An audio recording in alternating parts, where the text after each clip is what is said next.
गोवर्धन भगवान की कथा आती है। गोवर्धन क्या है? गो माने गौ का धन, वर्धन माने बढ़ै।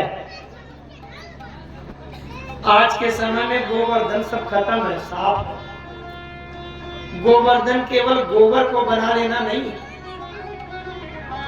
गोवर्धन सही तो ये है कि गाय के गोबर से बनाना चाहिए गोवर्धन। अच्छा, किसी से सही से पूछा जाए कि गोवर्धन बनाने के लिए गाय का गोबर है तुम्हारे पास? है ही नहीं। तो गोवर्धन का अर्थ होता है गोवर्धन, गौ का धन, क्योंकि गोधन, गजधन, बाजधन और रतन धन खान। मैं केवल दोहा इसलिए स्मरण करा रहा हूं, गाय एक धन है, लेकिन आज के समय में गाय की ओर देखने वाला कोई नहीं है। डंडा मार के बाहर भगाया जा रहा है। एक कथा आती है, ध्यान से सुनो। राम जी के अवतार में जब समुद्र में पुल बांधा जा रहा था, समुद्र में जब पुल बांधा जा रहा था, उस समय तमाम बंदर उत्तराखंड से, हिमालय पर्वत से तमाम पहाड़ ला ला के दे रहे थे वहां रामेश्वर में पुल बांधने के लिए। और जब पुल पूरा हो गया तो वहां से नल नील जो कारीगर थे उन्होंने कहा बस भाई अब पत्थर की जरूरत नहीं है, पुल पूरा हो गया। कह दो कि पत्थर न लावे, नहीं यहाँ पहाड़ लग जाएगा, पत्थर वही रखो। सब बंदरों ने एक दूसरे से कहा भैया पत्थर की जरूरत नहीं है, जो जहां लाया हो वहीं रख दो, वहीं रख दो, नहीं यहाँ पहाड़ लग जाएगा, ढेर लग जाएगा, वहीं रखो।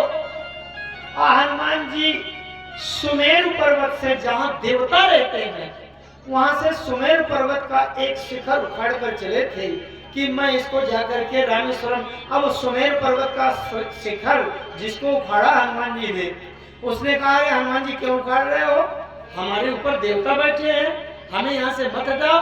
अरे हनुमान जी ने कहा यहाँ तो देवता बैठे हैं, अब तुम पुल में लग जाओगे तो तुम्हारे ऊपर से राम जी निकलेंगे, तो देवताओं से भी अच्छा तुम्हारा धन्य भाग्य हो जाएगा कि राम जी निकलेंगे। उस पहाड़ ने कहा ये तो अच्छी बात है, चलो ले चलो। और जब चलो ले चलो कहा और इधर से पुल पूरा हो गया, उन्होंने कहा पत्थर न लाओ, पत्थर नहीं चाहिए। सबने कहा पत्थर वहीं रख दो, जो जहां लिया वहीं रख के भाग जाओ। अब हनुमान जी आए थे वहां जहां पर गोवर्धन है, और इधर से किसी बंदर ने चिल्ला दिया अरे हनुमान जी अब पहाड़ नहीं चाहिए, वहीं रख दो। अब हनुमान जी ने वहां उस पर्वत को रख दिया, श्रृंग को। वो पर्वत कहने लगा हनुमान जी से, मैं सुमेरु पर्वत का शिखर बना था, तब तक मेरा धन्य भाग था कि सारे देवता उसमें रहते थे, और आपने इस लालच से कि राम जी तुम्हारे ऊपर से निकलेंगे, इसलिए मैं चला आया। अब तुमने तो मुझे न इधर का रखा न उधर का रखा, वहां से भी उखाड़ लाए और राम जी के चरणों तक नहीं पहुंच पाए। आपने तो मेरे जीवन को पूरा बर्बाद कर दिया।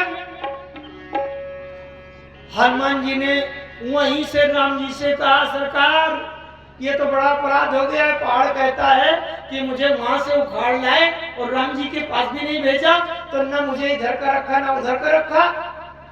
राम जी ने वहीं से कह दिया हनुमान जी से, हनुमान उसको कह दो कि एक युग के बाद मैं स्वयं आऊंगा और अपने हाथों में उंगली में तुमको उठाऊंगा।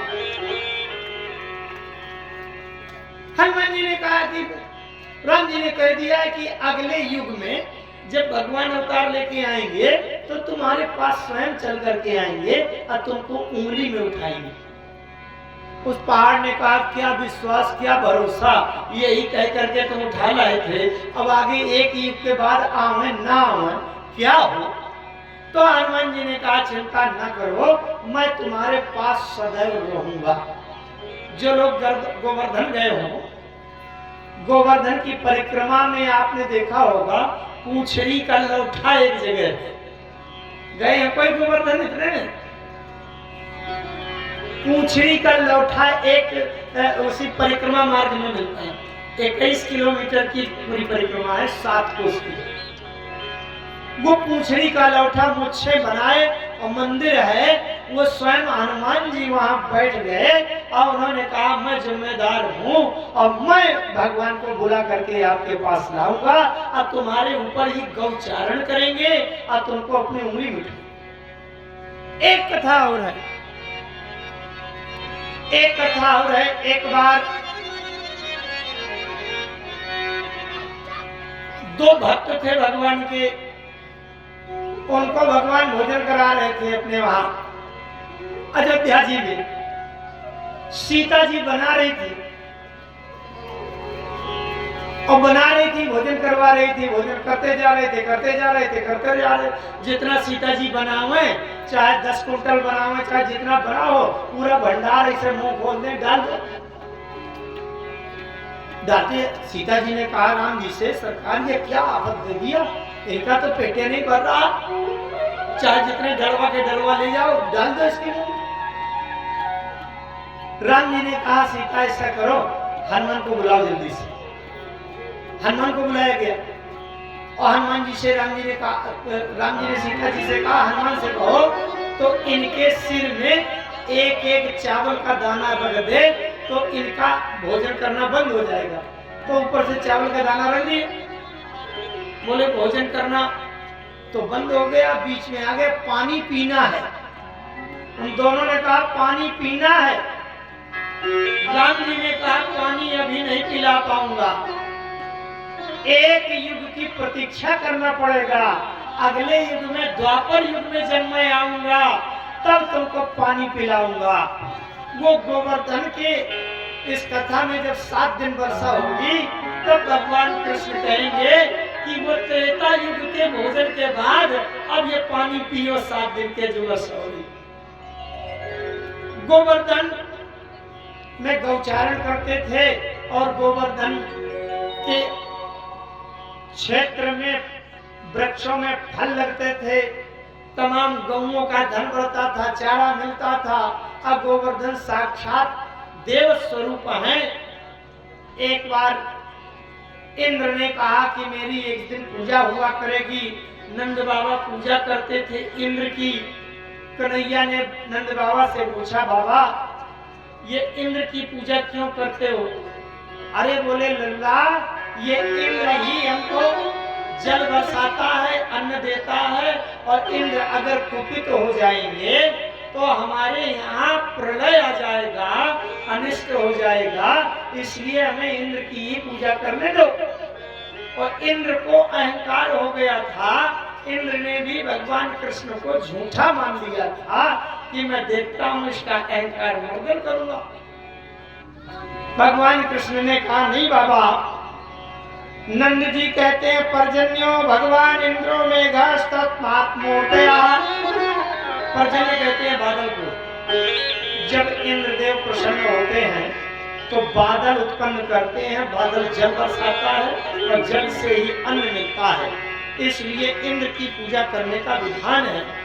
कन्हैया ने कहा बाबा इंद्र से अच्छा तो हमारा गिरिराज भगवान है, गोवर्धन है, हम आज गोवर्धन की पूजा करेंगे, इंद्र की नहीं। अब इंद्र की पूजा नहीं किया, गोवर्धन की करने लगे। जब गोवर्धन की करने लगे तो इंद्र को क्रोध आ गया। सुखदेव जी भगवान कहते हैं शिला वर्ष निपाते तेने हन्यमानान वेव्रतम। ऊपर से इंद्र बड़ी जोर की जल की वर्षा करने लगे, प्रलय काल के बादलों की तरह जल की वर्षा कराने लगे, ऊपर से पत्थर गिराने लगे और इतना जल वर्षा कि पूरा ब्रज डूब गया। सबने नंद बाबा से कहा तुम्हारे लल्ला ने प्रलय कर दिया, तो ये क्या हुआ? नंद बाबा ने कहा लल्ला तुमने बड़ी आफत करा दिया, देखो प्रलय से सब जल बंद हो गया, पूरा ब्रज डूबा जा रहा है। कन्हैया ने कहा नंद बाबा आप चिंता न करो। वो गए और अपने बाएं हाथ की उंगली से गोवर्धन को ऐसे किया और ऊपर उठा दिया। ये भगवान में भाव की महिमा है। देखो इतना बड़ा भारी गोवर्धन उसको बाएं हाथ की छोटी सी उंगली में उठा लिया लेकिन जो प्रेम का स्वर निकालने वाली बांसुरी होती है उसको भगवान कृष्ण दोनों हाथों से संभालते हैं। जबकि बांसुरी तो हल्की होती है, गोवर्धन तो भारी है, लेकिन भारी वस्तु को भगवान उंगली में उठाते हैं और बांसुरी जिसमें प्रेम आनंद का स्वर निकलता है उसको भगवान दोनों हाथों से वो सहलाते हैं। क्योंकि यहाँ वेणु गीत भी है, बांसुरी का वेणु गीत है, लेकिन समय ना होने के कारण मैं वेणु गीत का स्मरण करते हुए बांसुरी की इतनी ही महिमा कह करके उसको पूरा करता हूँ। अब 7 दिन रात तक लगातार मूसलाधार बारिश होने लगी, पूरा ब्रज क्षेत्र जलमग्न हो गया। भगवान कृष्ण बाएं हाथ की छोटी उंगली से गोवर्धन को उठाए खड़े हैं और सब लोग उसके नीचे हैं। अब 7 दिन तक जब जल बरस रहा है तो भोजन हुआ नहीं। एक दिन रात में 24 घंटे में 8 पहर होते हैं। 8 पहर में हर पहर में भगवान कृष्ण कुछ न कुछ भोजन करते थे और 7 दिन हो गए तो एक दिन के 8 पहर तो 7 दिन के 7 अठे 56 पहर तो 56 बार के भोजन शेष हैं। इसलिए गोवर्धन भगवान को उठा करके और जब जल वृष्टि बंद हुई तो उस दिन फिर 56 प्रकार के भोग लगाए गए भगवान को, क्योंकि 8 पहर रोज 7 दिन तक भगवान ने भोजन नहीं किया। इसलिए गोवर्धन को बासी भोजन कराया जाता है। दीपावली के अगले दिन जिस दिन गोवर्धन रखते हैं उनको बासी भोजन कराया जाता है। इस प्रकार से गोवर्धन भगवान की पूजा करके भगवान ने गोवर्धन उठा लिया। बोलिए गोवर्धनधारी भगवान की जय हो। और ये हमारे परीक्षित जी सबसे पहले पूजा करेंगे और इसके बाद सभी माताएं बहनें भैया लोग गोवर्धन भगवान का पूजन करेंगे। आइए सभी लोग भजन की भी सेवा मेरे साथ में तालियों की सेवा करेंगे, गाएंगे।